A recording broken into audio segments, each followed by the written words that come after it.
higher up we go, the more proactive it is. That means the more engaged we have to be, the more willing we have to be the conduits, because we have free will.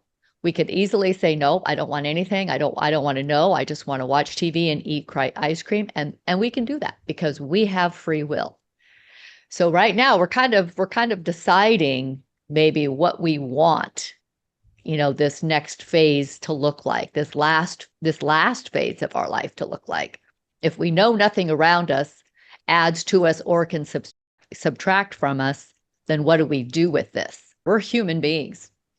And we are wired a certain way, and we approach life a certain way, and we can't move to it too quickly. Well, one, wouldn't even make sense to us if we did.